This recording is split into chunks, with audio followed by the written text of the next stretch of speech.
નમસ્કાર દર્શક મિત્રો, ટીવી18 ન્યૂઝમાં આપનું સ્વાગત છે। દરમિયાન સુરેન્દ્રનગર મહાનગરપાલિકાની સોલિડ વેસ્ટ સેનિટેશન ટીમ દ્વારા ચેકિંગ હાથ ધરવામાં આવ્યું હતું, જેની અંદર વીર પ્લાસ્ટિક, બહુચર માવા અને 20 થી વધારે ખાણીપીણીની લારી ઉપર સિંગલ યુઝ પ્લાસ્ટિક જે વપરાશ કરતા હતા તેની ઉપર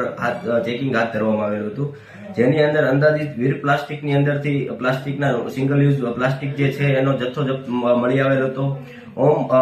બહુચર માવાની જે અંદર જે રેડ પાડવામાં આવેલ હતી ત્યાંથી જે સિંગલ યુઝ પ્લાસ્ટિક જે માવાની અંદર વપરાતું હતું તેનો જથ્થો જપ્ત કરવામાં આવેલ છે અને દંડનીય કાર્યવાહી માટે આગળની કાર્યવાહી હાથ ધરવામાં આવી છે। દ્વારા કમિશનર શ્રી ડોક્ટર નવનાથ ગવાણી સાહેબના માર્ગદર્શન હેઠળ છેલ્લા 8 થી 10 દિવસથી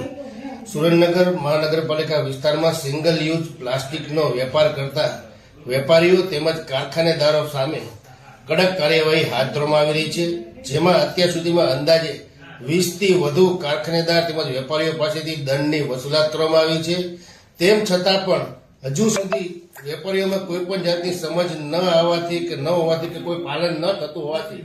તેઓએ સતત વેચાણ ચાલુ રાખે છે, જેના સામે આજરોજ મૂળચંદ રોડ ઉપર આવેલ રામદેવ નગરના બોર્ડ પાસે આવેલ મોટું એક પ્લાસ્ટિકનું કારખાનું હતું,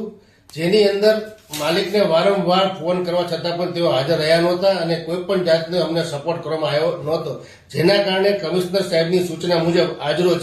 સેનિટેશન શાખાની ટીમ દ્વારા આ કારખાનાને સીલ કરવામાં આવ્યું છે અને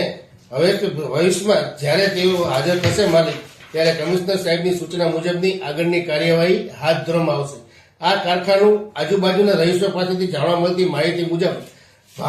ભાવિકભાઈ ઝાંગડા નામના માલિકનું આ કારખાનું છે તેવું જાણવા મળેલ હતું।